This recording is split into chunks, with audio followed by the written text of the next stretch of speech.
What is up? What is going on, everybody? Welcome back and welcome in to the Seattle Mariners post game recap. There is one major positive from this game today. It got done in about 2 hours and 25 minutes or so. So it's a very quick game. So we can get this recap up a little earlier and forget about this game very quickly as the Mariners lose to the Brewers tonight 6-0. They fall to 53 and 47 on the season. I think they're going to be 5 back of the Astros. They will maintain their game and a half lead on a playoff spot. And hey, each day we can get, you know, on with the season and that lead is intact. It is a good thing. Before I go any further, as always, the big three, like the video, even during a loss, it helps out tremendously. Comment your thoughts on the team and the game down below. And don't forget to hit that subscribe button if you're new or lurking. I seem to get more subs during the wins and the losses. Totally understand. But if you are someone who just kind of lurks around and watches, hit that subscribe button for me. Yeah, just my least favorite games. I mean, obviously, anytime your team gets blown out, it stinks, but like no hope. Yesterday's was bad, but at least at some points during the game, there was some hope that they might win that one. They were up. Wu looked pretty good. You felt like they could win it. At no point today did this feel like a game. I shouldn't say that. They were scoreless going to the top of the sixth, but you know what I mean? There was no base runners. There was no threats. There was nothing really in this game that was enjoyable. You'd like to throw it away. Still got a chance to win the series. Going to be tough, though. Milwaukee's really dialed in right now. They've won 11 in a row. I guess the only positive with that is you kind of go eventually. They have to lose a baseball game at some point. But you face the Miz tomorrow, too. That's going to be an extremely tough task. And I'm really frustrated with the starting pitching because it has become such a habit where that they look locked in for 4, 5, 6 innings, and then they just have a blow up inning. And I don't get it. Every pitcher in this staff seems to go through this. George Kirby had a no hitter through 5 1/3, and he ends up leaving pitching 5 2/3, or did he go 6? Did he end up going? I think he did end up going the 6 here. Let's check. Does end up going the 6, but ends up being a mediocre start at best. Happened to Brian Wu yesterday. It happened to Wu in Baltimore and Arizona. We've seen it happen to Kirby last time out against Detroit. We've seen it happen to Logan Gilbert, the game against the Yankees, when through 4 innings he looked as good as he's ever looked and then just gets shelled in an inning. There's some other factors there too. Like Brian Wu's been fantastic. I think Gilbert a little bit that game was the rain delay, but it has been a habit for the starting pitchers, and it is so frustrating. I'm not going to blame just the pitching in a game where they didn't score a run. And I wouldn't have been mad if Kirby got out of that giving up 2 runs. It happens. The offense needs to back him up. But to let it to get to 4, where at that point, the way Woodruff was throwing, the way the Brewers pitching staff is, it was game over. It was game over. Was George Kirby terrible today? Not at all. 6 innings, 5 hits, 4 runs, 4 earned is not the worst start ever, but he had no hit stuff through, or had a no hitter through 5 1/3, and then gets to a point where it's not even a quality start.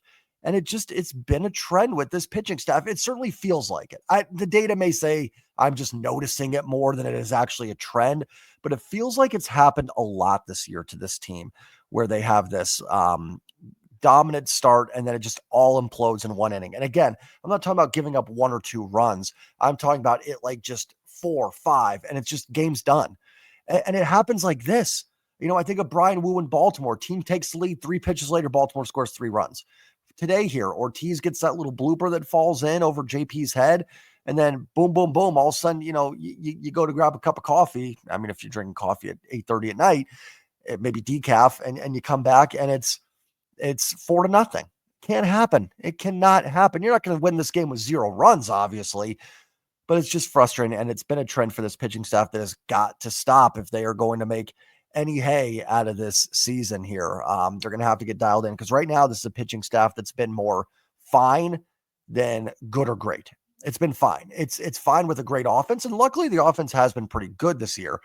But the pitching staff, I would not say has been anywhere near top 10. I don't even know if it's been top 15. I mean, Wu's been great. Castillo's been solid. And I know I've been criticizing Wu there, but I mean, overall, he's still been really good, but just too many of these starts from everybody. And Kirby's got to be better. He's got to get to that 6 innings there, at least at 1 or 2 runs, give you a chance with a bullpen of blast. Offense did him no favors today for sure, but he's got to be better. Trent Thornton was fine for his 1 inning. Braden Garcia struggled in his major league debut. Good to see him up. Burgos goes down to Tacoma. I like bringing up another lefty. I really think this team has been lacking two lefties in the bullpen. And if Garcia can be the guy you want to know before the deadline here, if you need to, maybe go get another lefty or not, Spire's done his job. But I think of games, the game that sticks out to me the most is that game against the Nationals with those lefties. You had Abrams, Wood, Nathaniel Lowe. I'm missing someone. I think Josh Belly's a switch hitter. And you Spire in the 6th, 7th inning, which was fine. But then you got to extras, and you would call in Snyder, who's more of a sidearm righty, 3/4 righty, versus that lineup, and it was trouble. Another lefty there would have been huge. And I can't go through every lineup off the top of my head, but if you get into the postseason, outside of the Astros, who are like all right-handed, you're going to run into teams where a second lefty is going to be nice. So we'll see if Garcia can take that role. I'm not going to judge him too much. Major League debut, nervous, jitters. Stuff looked pretty good. Fastball hit 98 at one point. The breaking ball looked like a nice kind of little flipper, drops in there. So we'll see if he can have some better performances. Vargas with a shutout inning, a couple strikeouts. He does that today. Could have done that on Saturday. Would have been nice. And that's that. This team's always, I'm trying to always stay calm with this team because this is what they do. And I will suggest to everybody to take a deep breath because this is this team. They lose yesterday, frustrating. But I think we were all saying, okay, series win, still frustrating loss, and they lose today. And I know the feeling because I have it. Here we go. They're going to hit that skid. They're going to dive bomb here. This is what this Mariners team does. They give us hope, then they take it away. It's just how this team is. They're going to be streaky. There's a part of me that says, just fast forward me to September and let's see where they're at. Just show me the standings in September because they're going to do weird stuff. They'll get swept, but then they're going to come back and have a 5-1 road trip and score 17 runs each game. Then we're going to go, hey, they're back. Then they're going to, have a series against the Rockies where they lose 2-3. Go, how did that happen? Then they're going to sweep the White Sox. It's just what this team is going to do. This is a very frustrating team to do nightly recaps for because they are very this. You just hope when that season ends that they're more here than here. You know what I mean? Like that it just balances out. Like right now, it has been a crazy 100 games, has it not? We have had very high highs where we felt great about this team. We've had some low lows where we have been done. The Arizona series, the Giants series, these NL teams seem to give the Mariners fits. And at the end of it, after 100, they would be in a playoff spot. Now, there's still 62 games to go, but my point is when everything's been shoveled together and spit back out of the machine, we do have a playoff baseball team right now. So hopefully over the next 62, it's going to be wild. There's going to be frustrating moments. Hopefully you spit it out and you've got a playoff team at the end of it. So I'm going to try not to get super emotional each game with it and just kind of be along for the ride here. Now, if they lose 9 in a row, obviously we'll start to keep hitting my mic. We'll start to get, frustrated for sure. But, for right now, I'm going to stay calm. It's just this team. It's what they're going to do. And hopefully they just find a way. This is a series where maybe getting one is okay, right? Maybe you find a way to squeeze one out there. Then you go on the road, the Angels, the A's, maybe you can do some damage there, go 4-2, come back. So who knows? This team is weird. I'm always going to point to that Yankees-Tigers road trip. Most brutal loss that I can remember in a regular season game. Then they come out and defeat Skubal and Casey Mize and sweep Detroit. Like, you never know with this baseball team. So they could hit the Miz tomorrow for 7 earned runs. But yeah, that's the Mariners. So you never know. But very poor performance today, though. I thought they looked very lethargic. Just they didn't look good today. This was a loss where you go, man, they came out and just lackadaisical, obviously when you lose 6-0, it's going to do that, but they just did not look like a team that was in it today. They looked off, and that can't happen 4th game back from the All-Star break. And maybe it was just Woodruff shut them down, dominated them, and that's that. But certainly didn't look like their best effort today. It happens over 162, but like I said, we're in the home stretch now, and that cannot happen nearly as much as it has been happening. Let's look at the lineup here. Not much to talk about. 5 hits, 1 walk, no runs. JP and Julio 0 for 4, and Cal 1 for 4. 1 for 12 for your top 3 is not going to score you a lot of runs and win you a lot of ball games. And if you want to throw Randy in there as well, he was 0 for 4, 1 for 16. That right there's your answer. I mean, nobody really did anything today. Polanco and Rayleigh had a hit. Solano pinch hits for Rayleigh, grounds into a double play. I think he did get hit by a pitch later. Canzone 0 for 2. Dylan Moore 0 for 2 with 2 strikeouts. I don't know how much longer he can stick with Dylan Moore on this roster. Hey, Ben Williamson 2 for 3. He did his job today, and Cole Young 0 for 2 with a walk. I just don't know how you can roster Dylan Moore much longer. I just don't. I mean, I don't remember his last hit. I know he had that random home run against the Pirates, but before that, I don't remember anything from Dylan. I cannot tell you his last hit outside of that random home run. I think he had a line drive base hit against Cleveland or Boston, maybe something like that. But I mean, he is, it's tough because he's been a pretty solid player for his role. But man, I'd much rather see Dom Canzone get those at bats over Dylan Moore.